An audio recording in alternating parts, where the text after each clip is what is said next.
Hi, my name is Eliza and welcome to my van. For those who don't know, I am renovating my van and it has taken a long time, but I'm having a lot of fun and I thought I would share the experience. I forgot to mention this last time, but this van is a Toyota Hiace. It has an additional fiberglass roof. If you haven't watched the previous parts of this series, you can go ahead and do that. It was the install for the floor. I also have a second video about the preparation of the van, and that's on my Patreon, so if you're interested in that, you can go check out that link down below. Last time we left off by finishing the floor. This time I'm moving on to the walls. I'm splitting this up into two separate parts so I can work on the water and electrical system in between the two different parts. So today is about the studs and the insulation, and then the next part will be about the second part of my insulation as well as the actual walls and the plywood install of that. So let's just get into it. The first step was the installation of the studs. Similarly to the floor, I needed studs so that I can easily attach the wall or the plywood wall onto something instead of just directly drilling it into the wall or the metal wall of the van.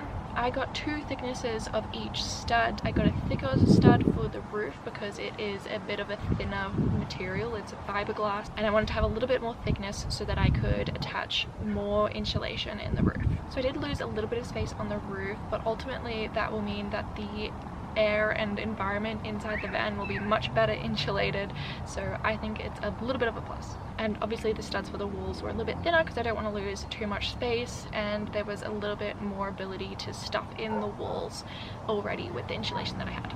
So I had to measure and chop each stud to the correct size. It was pretty easy. It was just time consuming and a lot of back and forth with measuring and then chopping and then measuring and chopping and so on and so forth. If you're doing your own van renovation, I highly suggest creating some sort of diagram. It does not have to be perfect at all, but it just makes sure that you are keeping track of each measurement that you're making and just making sure that when you actually install the studs, you know where exactly each stud is supposed to go, and it's not confusing and it's just straightforward and it's something that you can refer to. Mine wasn't very professional at all, but ultimately it helped me visualize what everything would look like and make sure that I have enough studs and in the right sizes. So when it came to the installation of the studs for the walls, I both screwed and used liquid nails into the walls. I had to be careful about where I was drilling into the wall just because there could be wires, it could go directly out into the exterior of the van. I just needed to be extra careful, and for this I just had to pre-drill every single hole. This was pretty annoying because I destroyed so many drill bits. After pre-drilling all of these holes, then I could actually attach it to the walls by obviously the screws, but also liquid nails.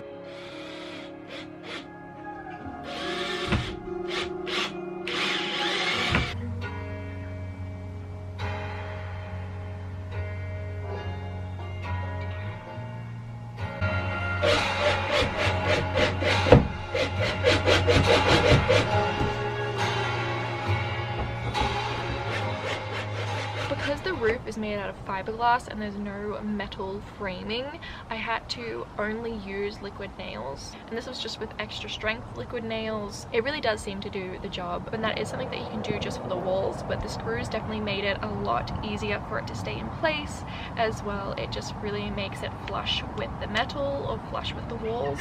One thing that was super exciting to learn about doing all of these studs was getting the plywood to become the same shape as the curvature of the roof. So the roof of my van is not straight, it's a fiberglass curved roof, and it meant that if you were to put just a plywood board on there, it would just not form to the shape. So in order to make the plywood flush to the roof, I had to somehow manipulate the wood so that it curved nicely. So my solution was to cut a bunch of small cuts along the whole length of the wood, and that made it easy to manipulate it to, I guess, curve it to the roof. When I did this, I was super excited to get it right because it was just something that I didn't really think about until I had to do it, and I just had to, I guess, play around with the wood and figure it out. So it's definitely a skill that I've learned. I'm glad I know how to do it now. I'd like to show that I'm a genius.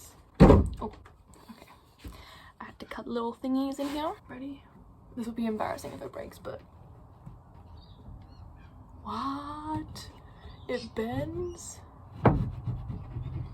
The most frustrating task about doing the roof was the actual gluing it to the roof. Obviously gravity is a thing, so it meant I had to stay underneath each individual plywood and just stay there for half an hour making sure that the glue would stick to the roof. This was incredibly painful. In the end, I managed to find another solution to this by using the unused plywood, I guess, studs, and propped up the studs that were getting glued onto the roof.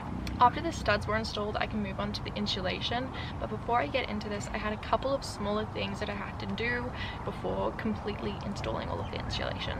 One of these small things that I had to do was disconnecting the shore power that I had and then replacing it with a different shore power that worked with my new lithium battery. This is going to be explained in a later video when I talk about my electrical system, so I won't get into it, but that's just something really quick and easy that I had to do. The other small thing that I had to do was create a couple of holes in the roof and attach a cable gland so that I can have wires coming out of my van for my solar panels, which I'll eventually put on, but I needed a waterproof way of making sure those cables were out in the van and water wasn't coming into the van.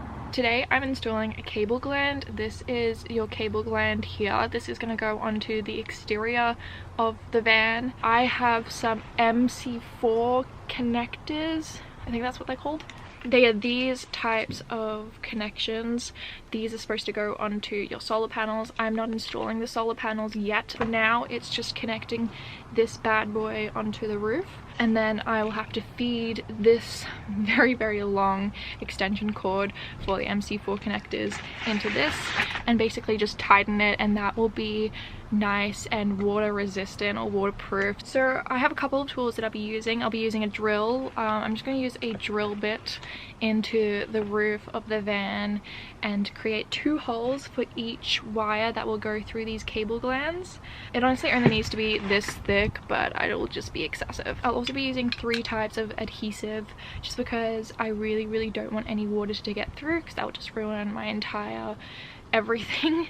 So that'll be pretty bad. So I have some butyl tape, I think that's what it's called. I used this for the Max Air fans and it seemed to work really well. I also used this leak seal spray on top of that and that seemed to work really well too. And I'll also be using this Solar Flex sealant as well, and I'm just using this because I will not have any screws to put this down onto the roof and I just really want it to be sealed up.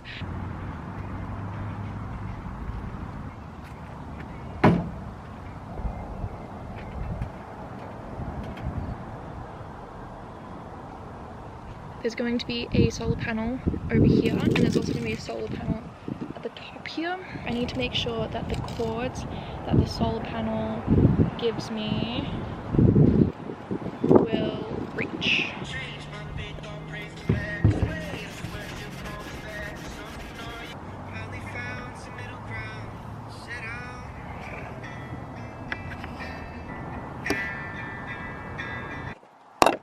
Okay, so theoretically this will go in here, and I've measured where I want the little dots to go.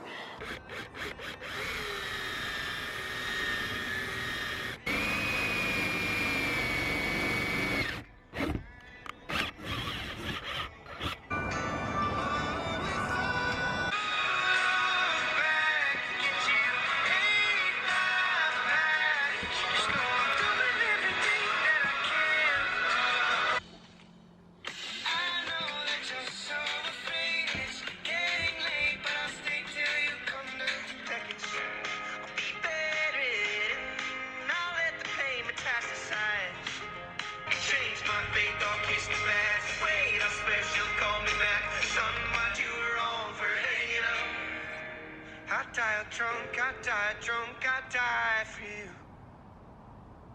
The days, for whatever reason, no, we're too far.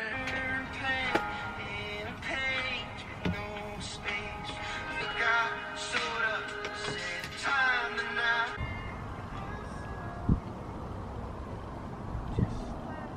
So now with those those small things done, I could actually start the insulation. I'm using 2 types of insulation. For this video, I am installing the earth wool insulation. This is just found at Bunnings, so it's super easy to find. And the reason why I wanted this was so that I could very easily get into all of the nooks and crannies that the van had, and yeah, just be able to like tear and squish and do all that sort of stuff. So I had to cut each piece to the correct size, and I stuck it all on with just some general adhesive spray. This is as far as I'm able to get before installing my electrical and water system, which is obviously what I'm wanting to do next. So my aim is to wire and connect all of the electrical system up so that I can wire it in the walls and then cover it up with the second layer of insulation with a foil board, and then obviously put in the actual walls. So that's all I have for today. This first part of the walls has been pretty simple, mainly because it's just a lot of doing the exact same thing over and over again, but I do know that the electrical system is going to be super complicated, same with the water system, and that's something that I need to do a lot of research on. So that's my next aim. So I hope you guys enjoyed it. Make sure to follow along for the next updates because there'll be quite a few updates. If you guys are interested in smaller kind of updates, live updates even, I will have that available on my Patreon. I hope this video was kind of helpful. If you have any questions, feel free to put them down below, but also be aware that I do not have any professional abilities and skills. I'm doing this all just through YouTube and doing it by myself. Probably don't take my advice. Thank you so much for watching, and feel free to join me for the rest of the journey. See you soon!